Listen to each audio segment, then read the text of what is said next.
What's up, YouTube? I'm going to be addressing the check engine light on the Focus today. As you guys know, I had a oil separation, well, I guess it's called an oil separator delete on this car, and it's doing a check engine light. P4 whatever, it was like a Ford code. Wouldn't get it as a normal code. But I did some further investigation, and basically this plug, oh, that shit's still hot. This plug right here, the catch can sensor or separation sensor. Sheesh, yeah, that sensor right here basically came apart. It basically just came off the engine because there's a opening in the intake right here. You guys can see that. Put my finger in that hole. And on the block, there's one, but I'm not gonna touch it because the engine is still hot. So basically, the holes looked like something like this, a little piece.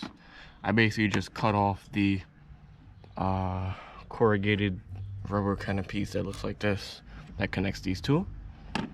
And I'm going to be replacing them with a Mishimoto catch can. You can see I already have it mounted. It's gonna be a real quick video. So this is one of those Mishimoto catch cans where it's like a baffle. There's an in and outside, and this little black bracket. I have here self-tapped to the I guess what, coilover pillar, suspension pillar or whatever. So it's perfect. And when I do eventually get a bigger battery, which I am because I'm tired of this little small battery, it died on me twice, I'm going to be, it will have enough space. So when I do get the new battery, yeah. So basically, that's like a 1/2 inch size. These are all 1/2 inch sizes. The reason why I decided to cut this and use this is because that is like a really big hole on the intake side over here, and this one just clearly just snaps on really nicely.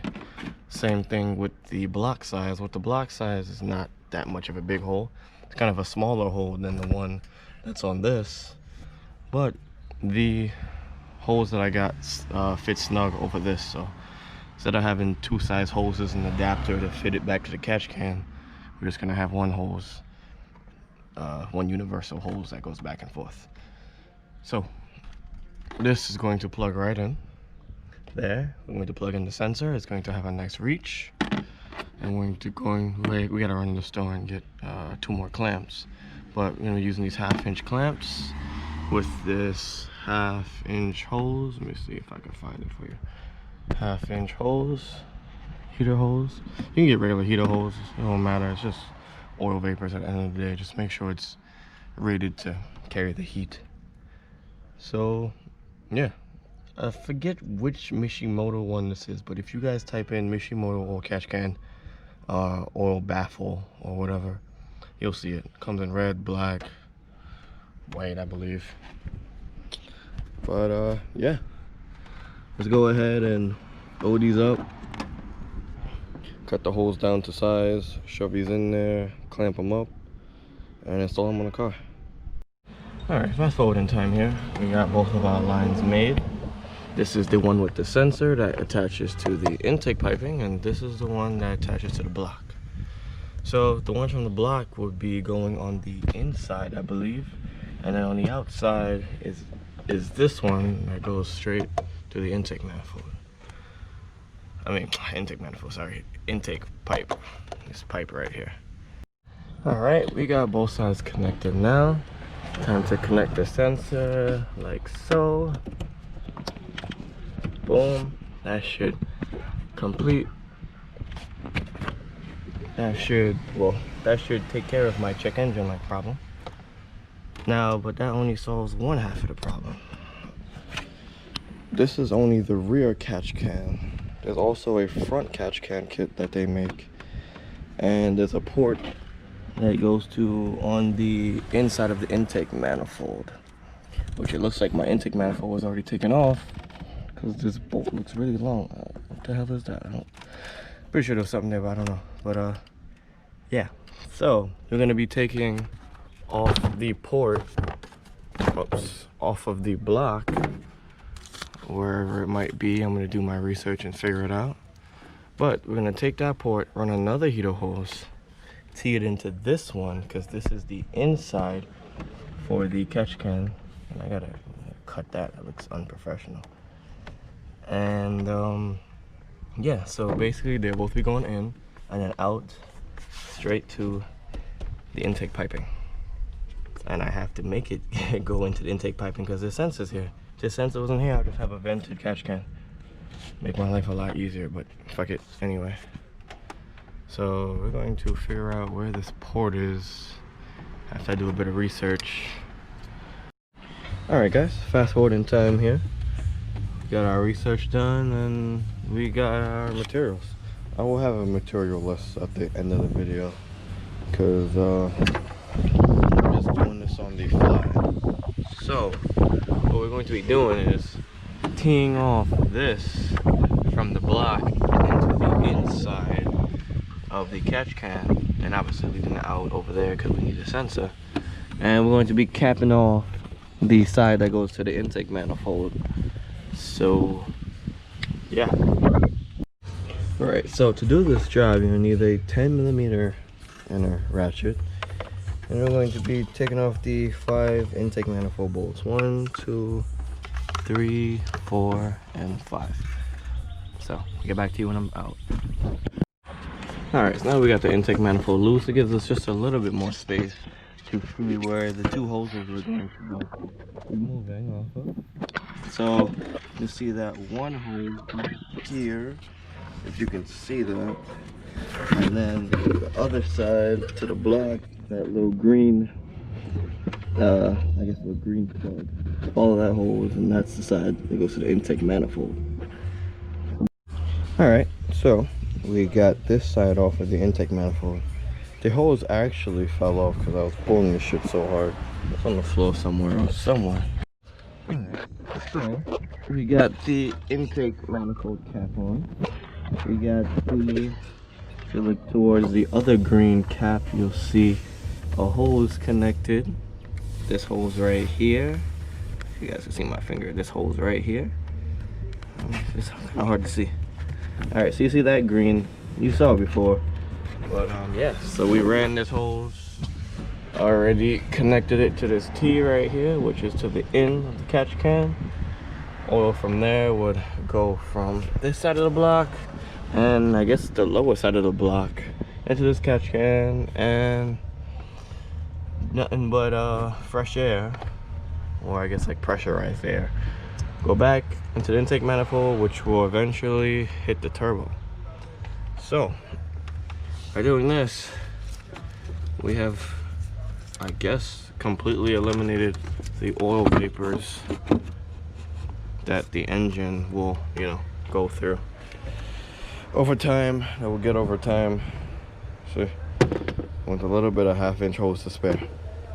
Right, so I'm going to put this all back together and then give you guys a complete rundown on the parts, because it's kind of a lot, and I was going, you know, I guess with the flow of it. So be back in a little bit. And boom, just like that, everything is back in order. So also the torque sequence is, well, the way I did it was center, outer, outer, and then outer, or inner, outer.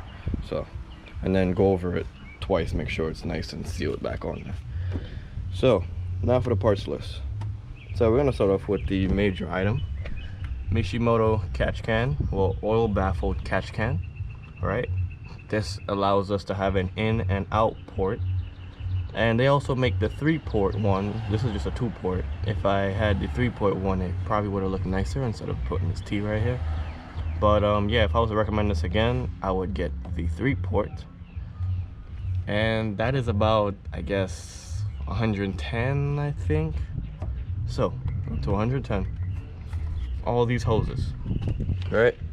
These are 1/2-inch heater hoses, perfectly, you know, perfect enough to withstand the heat of oil and whatnot. And I guess it's about, I don't know, let's guess a number, I guess like 7 feet of it. So you can buy like a pack of like a roll of 10 feet of this stuff, and you'll be perfectly fine. Next, 1/2-inch clamps. That's what you'll need for the hoses. This was about $5. It was like a pack of 10 or 15, I guess, I don't remember.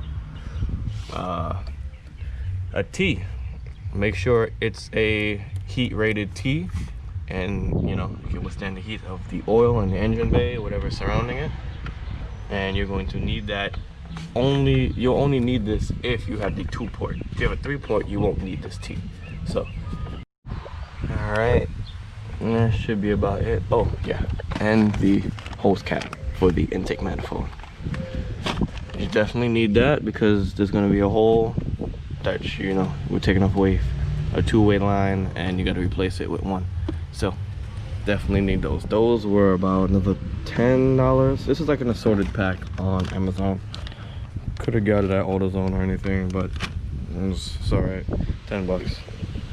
So this entire project should cost you about $120 to about $140 ish. And if you guys do the math, the front catch can is $150 and the rear catch can is another $150. And also the rear catch can mounts over here in this area, where this catch can is actually, you know, easily accessible. Like if I wanted to, see? I ever wanted to just check how much oil is in here, I can always reach over here right over my battery. And you know, the freedom of it versus being over there is a lot easier. So I've been running this car for about a week with just one. Yes, my check engine light did go off due to the sensor being finally connected, and don't really got much oil in here. So yeah, summertime is actually better for boosted cars in terms of like oil, you know, oil vapors and stuff. Wintertime, you really be paying for it. So don't forget to periodically check your catch can if it's the winter time near you, or just, you know, colder temperatures overall. So just like that, we simplified, you know, we saved you guys money and simplified this entire process by using one catch can instead of two. I guess the tools I used were ratchet, extension, 10mm, intake manifold, knife, flathead. Really not much, honestly. If you want, you guys could use a drill. Make your life a lot easier for those clamps. But yeah, let's start it up and end the video. Nope, clutch. So used to driving automatic cars. As you can see, she starts right up. Gonna try me listening for any weird sounds or whatnot. Wow, that's a lot of suction noise from the intake. I didn't know. Alright, we're gonna give her a nice warm up, and we're gonna give her a nice rev.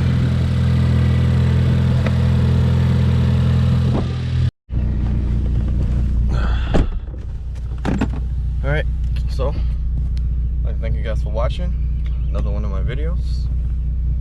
Forget to comment, rate, and subscribe. Forget, never stop modifying.